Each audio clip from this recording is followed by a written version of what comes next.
देख सकते हैं बच्चों को ये लोग मदद कर रहे हैं। रात के समय में है, ये भैया हैं, बिस्कुट दे रहे हैं, पानी दे रहे हैं। और इन लोगों के पास सुबह से किसी के पास 10 रुपये है, किसी के पास 100 रुपये है, किसी के पास 50 रुपये है। और रात में ये लोग जिंदगी कहा जाए तो अपना जीवन यापन कैसे कर रहे हैं, रात के समय में रात कैसे गुजार रहे हैं। और देख सकते हैं जिस तरीके से एक कहा जाए तो रोड पे सोने वाले नहीं होते हैं, वैसे ये अभ्यर्थी हैं जो इन लोगों के साथ जो कहा जाए तो अन्याय हुआ है। ये अन्याय नहीं, घोर अन्याय हुआ है। और जिन्होंने ये किया है कहीं ना कहीं उसके ऊपर रासुका लगना चाहिए, है कि नहीं भैया।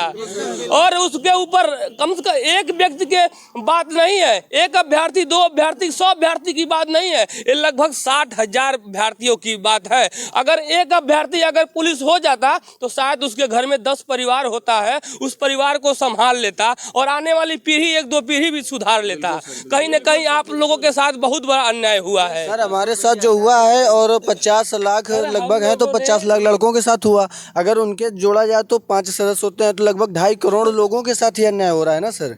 भर्ती 60,000 ही है, उससे मायने नहीं करता, लेकिन जो योग्य है उसको आप लीजिए। 15 लाख जो 10 लाख दे रहा है, जो हमारे यहाँ गांजा पीने वाले हो जा रहे हैं, हम लोग क्या करेंगे भाई।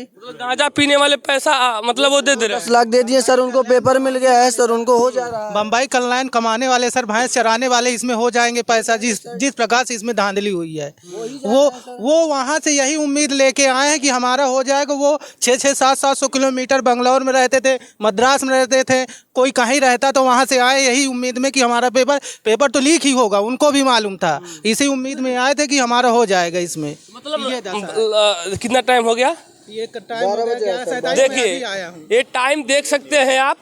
और टाइम मैं कहूँ तो 12 बज रहा है, मान लीजिए 10 मिनट कम है। और आधी रात हो गया, और आधी रात में आप लोग की नींद नहीं आ रही है। नहीं आ रही सर, सब नींद उन सब गायब है। ये नींद कब से गायब है आपकी? आप सभी भी पेपर लीक हुआ है तब से सर।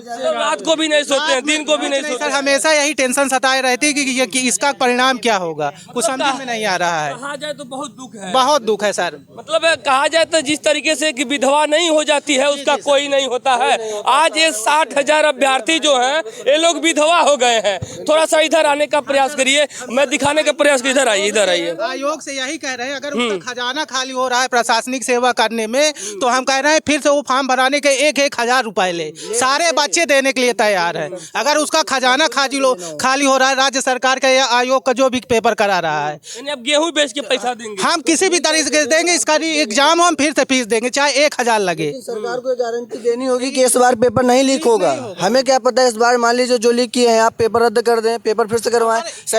आयोग पता नहीं, आयोग जो लीक कर दे रहे हैं, अगर उसकी जांच होती है, पुख्ता सबूत पाया जाता है कि यही व्यक्ति है लीक करने वाला, तो उसकी सजा कैसी होनी चाहिए आप लोगों से? सर अब उसकी सजा सरकार निर्धारित करे। हमारी केवल यही मांग है, री एग्जाम हो बस। यही नारा है, कहीं है, यही नारा है, री एग्जाम हो बस। अब उसकी सजा सरकार जाने, उसका जिंदाबाद। देख सकते हैं, मैं कम समय में इन लोगों की बात को भी रखा, कम समय में इन लोगों की बात को रखा और इन लोगों का दर्द भी सुना। एक किसान के बेटे हैं सर, मैं ये लोग गेहूं बेच के आए हैं, और कुछ ऐसे भाई जो हैं हमारे, इन लोगों के पास पैसा नहीं था। जब पिताजी से अपने पैसा मांगे तो इनके पिताजी कहा आपको जाना है तो जाओ, लेकिन मैं मदद नहीं कर पाऊंगा। ऐसे ऐसे भाई हैं, तो सरकार को सोचना चाहिए, क्योंकि उत्तर प्रदेश की सरकार जो कहती है कि ईमानदारी की सरकार है और गारंटी देती है कि हमारी सरकार गारंटी देती है कि कहीं से कोई लीक नहीं होगा। ये लीकेज वाला मामला आता कहाँ से है? और लीकेज को ठीक करने के लिए आपने जीरो टॉलरेंस की नीति अपना रखी है। पूरे प्रदेश में लागू है, आपका जीरो टॉलरेंस कहाँ है? आखिर में उन लोगों पे कार्रवाई क्यों नहीं कर रही है? निवेदन करूंगा सरकार में बैठे हुए जो अधिकारी हैं उन लोगों से निवेदन करूंगा, आप अगर इस तरीके से ऐसे ही लीक करते रहेंगे तो इन लोगों का जीवन ही लीक हो जाएगा। फिर इन लोगों को जीवन सुधारने के लिए फिर यही लोग जाएंगे मुंबई, दिल्ली, सऊदी अरब, दुबई, कहाँ जाएंगे, भटकेंगे दिन रात। फिर वही कहा जाएगा उत्तर प्रदेश आप लोग बनाने में लगे हैं, उत्तर प्रदेश उत्तम प्रदेश बनेगा। उत्तम प्रदेश कैसे बनेगा जब आप लोग के पास रोजगार मिल जाए, तो आप लोग 5 किलो राशन मिले या ना मिले, रोजगार मिल जाए तो 5 किलो राशन तो खरीद लेंगे। जरूरत ही नहीं है सर। 5 किलो भारत सरकार कहती है कि हम इसको विकसित देश बनाना चाहते हैं। सर कैसे हो जाएगा? युवा तो सब रोडों में पड़ा है, कहाँ से विकसित देश होगा? हमें दिखना चाहिए ना विकसित देश है। 2024 का चुनाव आने वाला है, चुनाव आने वाला है तो नेताजी लोग आएंगे, आपको हृदय से बड़े बड़े वादे करेंगे, लेकिन बाद में क्या होता है? कुछ नहीं। उनके ऑफिस में जाओ, इतने गार्ड रहते हैं, मिलने नहीं देते हैं, भगा देते हैं, मारते हैं, गरियाते हैं, जाओ यहाँ से मिलने। सर अभी खाली नहीं है। बताइए क्या लास्ट में जाते जाते मैं यही कहूँगा, थोड़ा इन लोगों को दिखा दें।